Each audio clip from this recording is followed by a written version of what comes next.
Você já deixou de fazer alguma coisa não porque era difícil, mas porque tinha medo de não fazer bem feito? Um projeto que ficou na gaveta, uma conversa que você adiou, uma ideia que você não compartilhou porque pensou: e se não funcionar? E se rirem de mim? E se eu me arrepender? O medo de falhar paralisa mais do que o fracasso em si, e a gente vive num mundo que piorou muito isso. A gente acorda todo dia e vê pessoas vencendo. No Instagram, todo mundo tá viajando, empreendendo, emagrecendo, evoluindo. No LinkedIn, todo mundo tá sendo promovido, fechando contrato, batendo meta. E aí você olha pra sua vida e pensa: por que eu não tô lá? O que eu tô fazendo de errado? Só que tem um detalhe que ninguém mostra: o processo. A tentativa que não deu certo, o mês ruim, a proposta recusada, a ideia que foi um fracasso completo. A gente compara o nosso bastidor com o palco dos outros e inevitavelmente sai perdendo dessa comparação, sempre. E o que acontece com o tempo? A gente começa a evitar. Evita tentar porque de evitar dói menos do que tentar e falhar. Pelo menos é o que parece. Psicólogos chamam isso de aversão ao fracasso. É um mecanismo de proteção que o nosso cérebro desenvolveu, mas que virou uma armadilha. Porque quando você para de tentar para não falhar, você já falhou. Só que de um jeito invisível que ninguém vê, nem você. A procrastinação, na maioria das vezes, não é preguiça, é medo disfarçado de preguiça. É você se protegendo de uma dor que talvez nem aconteça.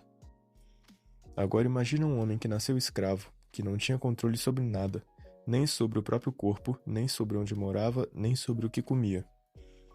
Esse homem se chamava Epiteto, e ele desenvolveu nessa condição uma das filosofias mais poderosas que existem sobre como lidar com o que a gente não controla. A ideia central dele é simples e brutal.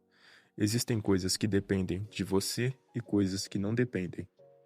E o seu sofrimento começa exatamente quando você confunde uma coisa com a outra. O que depende de você? O esforço, a dedicação, a forma como você trata as pessoas, as escolhas que você faz. O que não depende de você? O resultado, a opinião dos outros, o timing, a sorte, o mercado, o que as pessoas vão pensar. Epiteto dizia que a gente sofre não por causa do que acontece, mas por causa do que a gente acha que deveria acontecer. Você não está frustrado porque falhou, você está frustrado porque acreditava que não ia falhar. E que se falhasse, seria o fim. Mas não é, nunca é. Pensa numa apresentação, no trabalho que não foi bem.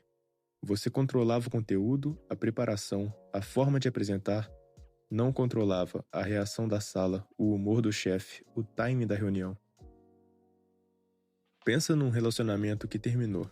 Você controlava como tratava outra pessoa, o quanto se dedicou àquele relacionamento, as escolhas que fez.